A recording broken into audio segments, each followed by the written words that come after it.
নমস্কার, আমি নন্দিনী। আশা করি সবাই ভালো আছেন।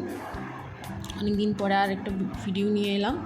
আজকে এনজয় পোথোস, আমার এই এনজয় পোথোস প্রতিস্থাপন কীভাবে করছি সেটা দেখাবো, আমার অভিজ্ঞতা।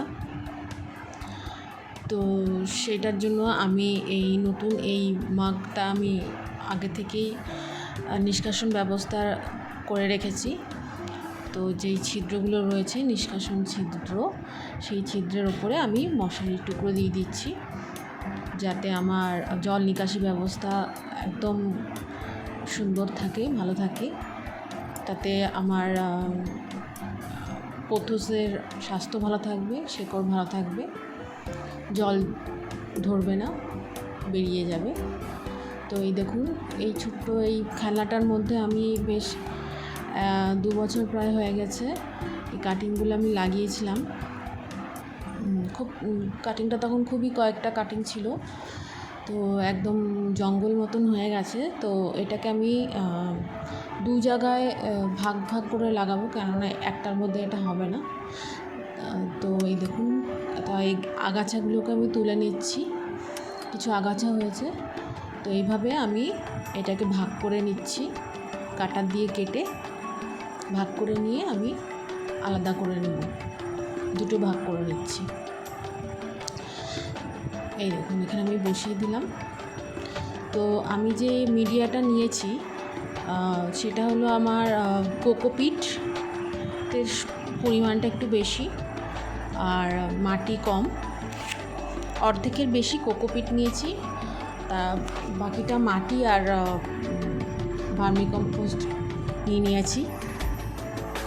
এই দেখুন, এরকম ছোট্ট কাটিং, এই ধরনের ছোট কয়েকটা কাটিংই আমি লাগিয়েছিলাম। এই আরেকটা মগ আছে, ওটাতেও আমি লাগিয়ে নিচ্ছি।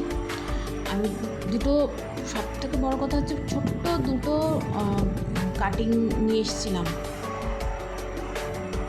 এখানে কিছু বড় বড় শেকড় আছে, সেটাকে কেটে নিলাম। তো যেটা বলছিলাম, ছোট্ট দুটো কাটিং নিয়ে এসেছিলাম, সেই কাটিংগুলো বসিয়েই আমার ছোটো বোনের থেকে নিয়ে এসেছিলাম। তো ছোটো বোনের এনজয়ও নাকি মারা গেছে, নেই আর, শেষ। তো ওকেও দেবো আমি আবার, ওর কাটিং লাগিয়ে যে গাছ আমি তৈরি করেছি সেই গাছে আমি ওকে আবার গিফট করে দেব। দেখুন, এভাবে ভালো করে কোকোপিটগুলো সাইডে সাইডে দিয়ে দিচ্ছি। এবং পরবর্তীতে আমি জল দেওয়ার আগে অবশ্যই ভালো করে, যে শুকনো পাতা ভেতরে থাকে, এত ঘন হয়ে যায় তখন শুকনো পাতাগুলো ভেতরে বোঝা যায় না। এই শুকনো পাতা থেকেই কিন্তু ফাঙ্গাস ধরে। পরবর্তীতে আমরা যদি জল দেওয়ার আগে এই পাতাগুলোকে আগে ভালো করে চেক করে বাছাই করে বার করে নিই, তাহলে এই অঘটনটা ঘটে না, মানে ফাঙ্গাস ধরে, যেটা আমার ছোটো বোনের হয়েছিল। শুকনো পাতা শুকিয়ে গেছিলো এবং সেখানে এরকম ঘন ছিল, অবশ্যই খুব সুন্দর ঘন ছিল। তো জল দেওয়ার আগে অবশ্যই ও নিশ্চয়ই চেক করেনি, ওর অত সময়ও নেই। তো ওই চেক করে দেখতে হয়, একটু দেখে নিলে তাহলে ওই পাতাগুলো, শুকনো পাতাগুলো ভেতরে যদি থেকে যায়, ওর মধ্যে যদি জল দিয়ে দিন, ওখানেই পচে যাবে, পচে ওখানে ফাঙ্গাস ধরতে শুরু করবে। আর একবার ফাঙ্গাস ধরে নিলে কিন্তু পুরো গাছ নষ্ট হয়ে যাবে, যদি খেয়াল না করেন, আবার রিপোর্ট না করেন। তো সেক্ষেত্রে আমি বলবো, জল দেওয়ার আগে অবশ্যই চেক করে নেবেন, দেখে নেবেন আছে কি না কোনো শুকনো পাতা ভেতরে, তাহলে সেগুলো পরিষ্কার করে নেবেন, তারপরে জল দেবেন। তাহলে আপনার পোথোস একদম সুস্থ সবল থাকবে। এই দেখুন, আমি এই পাতাগুলো ছিলে নিচ্ছি।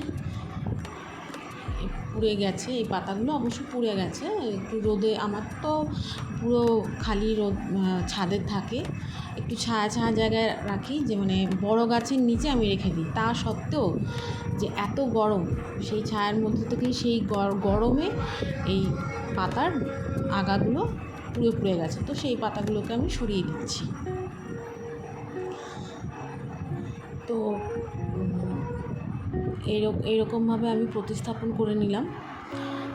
ভিডিওটা দেখে যদি কোনো প্রশ্ন থাকে, আপনারা করতে পারেন এই সংক্রান্ত।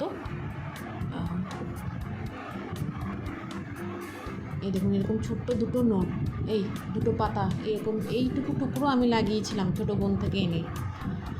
হ্যাঁ, এই যে ছোটো ছোটো দুটো নোট কোনো মতে বাঁচিয়ে রেখে লাগিয়েছিলাম ঠিক এইটুকু। এই দুটো নোট আমি নিয়ে এসেছিলাম সেখান থেকে। আরও দুটো এরকম মাগ টব ভর্তি আমি আমার দিদিকেও দিয়েছি, ওটাও বেশ এর থেকেও বেশি ঝাঁকড়া ছিল, মানে আছে। তো এবারে আমি এর মধ্যে থেকে একটা বোনকে দিয়ে দেবো। তো আশা করি ভিডিওটা আপনাদের ভালো লেগেছে।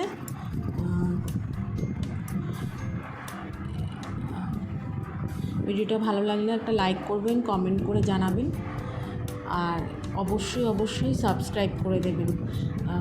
যে হারে ভিউ হচ্ছে সেই হারে সাবস্ক্রাইবার আমি পাচ্ছি না, প্লিজ সাবস্ক্রাইব করুন।